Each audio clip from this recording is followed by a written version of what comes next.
Hello friend, তোমাদের সাথে আজকে অনেক দিন পর একটা কথা বলবার জন্য একটু ভিডিওটা ওপেন করলাম আজকে। তো দেখো, পুজোটা হচ্ছে সবার কাছে কিন্তু একটা খুবই আনন্দের দিন। তো আমার সাথে কারা কারা আমার কথাগুলো একমত, যদি তোমাদের একটু সময় থাকে শোনো, বেশি সময় নেব না। তো বাবা আমাকে নিয়ে প্রচণ্ড পরিমাণে টেনশন করছে, এমনকি বাবার সুগার ফলটও করেছে। তো সেইখান থেকে নিজেকে মানে শক্ত হওয়ার জন্য অনেকটা চেষ্টা করছি, কিন্তু পারছি কি না সেটা আমি জানি না। আর আমার পিছনে যে ঈশ্বর দেখতে পাচ্ছ না, তার উপরে কিন্তু আমার অগাধ বিশ্বাস। আমি জানি যে যেরকমভাবে যে কর্ম করেছে সে সেই ফল ঠিকই পাবে। কিন্তু বাবা মায়ের মেয়ে তো আমি এইভাবে বাবা মায়ের কাছে রয়েছি, মানসিক শারীরিক কোনো দিকেই আমি সুস্থ নই। সেই কারণে কিন্তু বাবা মা অনেকটাই আমাকে নিয়ে টেনশন করে। তো শ্রী শ্রী প্রেমানন্দ মহারাজজির কথা আমি অনেক শুনি, অনেক অনেক, এই বাণীগুলো জীবনে অনেক কাজ করে। তোমরাও পারলে কেউ কেউ শুনো, আর কারা কারা শোনো অলরেডি সেটাও কিন্তু আমাকে জানিও। তো বাবাকে মাকে কিছু বাণী আমি শুনিয়েছি, তারাও বলেছে যে হ্যাঁ, এই কথাগুলো একদম বাস্তব জীবনে সত্য। আজকে উনি যদি ওনার শরীরে এত কষ্ট নিয়ে শুধু রাধারানীর নাম এবং শ্রী শ্রী আমাদের শ্রীকৃষ্ণের নাম নিয়ে জপ করে ধ্যান করে সাধনা করে যদি এত ভালো থাকতে পারে, আমরা তো সাধারণ মানুষ। তো যাই হোক, হসপিটাল থেকে ফেরার পর বাবার জন্য মায়ের জন্য প্রচণ্ড কষ্ট হচ্ছিল।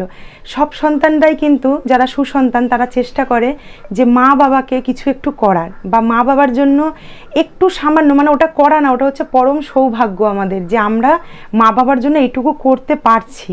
তো সেইখানে আমার পিছনে তো অনেকটা সময় আমার মা বাবার চলে গেল। তো এখন থেকে নিজেকে অনেকটা শক্ত করছি এবং নিজেকে অনেকটা মানে নিজের যেরকম ছিলাম আর কি মনটা, সেটাকে চেঞ্জ করে ফেলছি শুধু একমাত্র মা বাবার জন্যই, যাতে মা বাবাকে আমি ভালো রাখতে পারি। আর আমার মা বাবা ভালো থাকলে আমি ভালো থাকবো, আমার ভাই ভালো থাকবে, আমার ছেলে ভালো থাকবে, পুরো পরিবারটা আমাদের ভালো থাকবে, কারণ মা বাবা হচ্ছে বটবৃক্ষ। তো শ্রী শ্রী প্রেমানন্দ মহারাজজির কিছুদিন আগে একটা আমি দেখলাম ভিডিও, যে তুমি পুজো করতে চাইছো মন থেকে করো, তুমি ভগবানকে কিছু মানে উৎসর্গ করতে চাইছো, যেরকম ফল হোক, মিষ্টি হোক, কাপড় হোক, ওড়নি হোক, চূর্ণি হোক, তো সেইটা যখন তুমি পারছো না বা তুমি হয়তো সেই ভগবান অবধি পৌঁছাতে পারলে না, তখন কিচ্ছু করতে হবে না। মা বাবার পা দুটো ছুঁয়ে একটু প্রণাম করো, আর মা বাবাকে তোমার মন থেকে যেটা, সেটা 1 টাকার জিনিস হোক আর 1000 টাকার জিনিস হোক, তোমার যেটুকু সামর্থ্য মা বাবার জন্য এনে দাও। মা যে হাসবে তাতেই কিন্তু উপরের ঈশ্বর আরও অনেক বেশি হাসবে, বা আরও অনেক বেশি আশীর্বাদ ভালোবাসা তুমি পাবে। তো বাবা এবং মায়ের জন্য যৎসামান্য কিছু এনেছি, সেটাই তোমাদের সাথে শেয়ার করব। ভিডিওটা দেখো, আর কথাগুলোর সাথে কারা কারা একমত, বা আমি যদি কিছু ভুল বলে থাকি সেটাও আমাকে অবশ্যই ভিডিওর মাধ্যমে বা ব্লগের মাধ্যমে বলো। কমেন্ট সেকশন খোলা থাকলো তোমাদের জন্য, তো তোমরা জিনিসগুলো দেখে নাও। মা জানে না, মাকে এই ওড়নাটা এনে দিলাম আমি, যেহেতু ভিডিওর সামনে মা আসতে লজ্জা পায় ওই কারণে। তো পার্সেলটা এসে গেছে, এবার মাকে দেবো।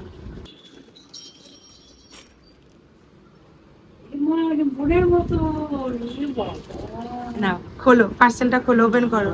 কি দরকার ছিল তোর এগুলো? আমি এই পা নিয়ে কোথাও বেরোতে পারছি না বলেই এত দেরিতে অর্ডার দিলাম। আজকে পঞ্চমীর দিন এলো এই ভিডিও বলছে এই শাড়িটা।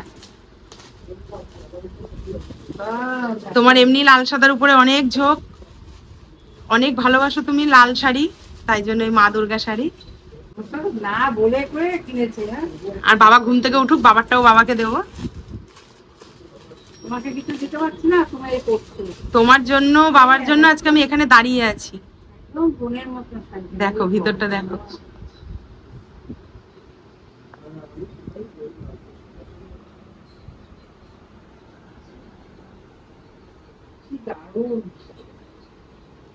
দেখো এখানে মা দুর্গার মুখ আছে, আর পুরো শাড়িটাতে লাল হলুদ ছোপ ছোপ, ব্লাউজ পিসও আছে। পছন্দ হয়েছে মা তোমার? এক্ষুনি বোন দেখালো আমাকে, বোন পাল লাগাতে নিয়ে গেল। তো বোনের থেকে দেখেই তো আমার ইচ্ছা হয়েছে।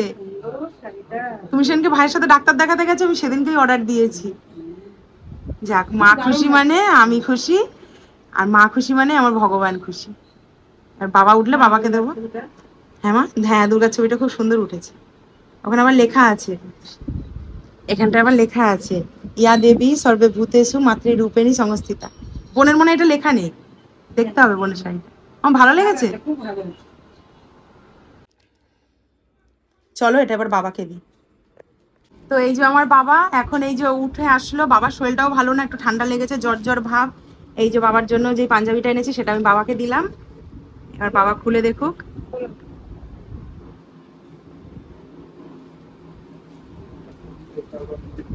ওরকম ভাবে ছিঁড়তে পারবে না, ওই নিচটা দিয়ে ছিঁড়তে হবে, ওই নিচটা দিয়ে। হ্যাঁ এই কর্নার বরাবর টেনে টেনে ছিঁড়তে হবে।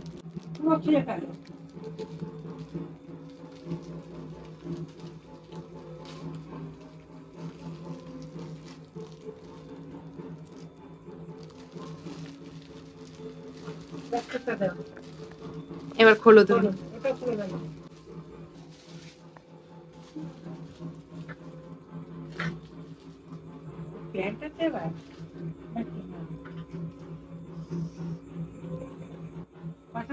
পছন্দ হয়েছে কালারটা বাবা? তুমি তো এই কালারই বলেছিলা। সে পাঞ্জাবি একটু মারা যাবে, কেননা আমি তো পাঞ্জাবি সেইভাবে কোনোদিন অর্ডার দিইনি বাবার জন্য, দোকান থেকে কিনেছি। এবার এটা যেহেতু আমি অনলাইন অর্ডার করেছি, এক সাইজ বড় অর্ডার করেছি বলে বাবার একটু বড় হয়েছে, সে কোনো সমস্যা নেই। খাদি কাপড়ের বাবা, হেভি টেকসই হয় এসব পাঞ্জাবি। ঠিক আছে তুমি বসো, পাখাটা চালিয়ে দেবো। আর ওই পাঞ্জাবিটা তোলো একটু, একটু তোলো উপর দিকে। পঞ্চমীর দিন নমস্কার করলাম, মাকেও করেছি বাবাকেও করলাম। তো ব্লগটা আজকে এখানেই রাখছি। ভালো লাগলো মন থেকে, তাই তোমাদের সাথে শেয়ার করলাম। তোমাদের কেমন লাগলো আর কথাগুলো কতটা সত্যি সেটা অবশ্যই জানিও। সবার পুজো ভালো কাটুক, টাটা।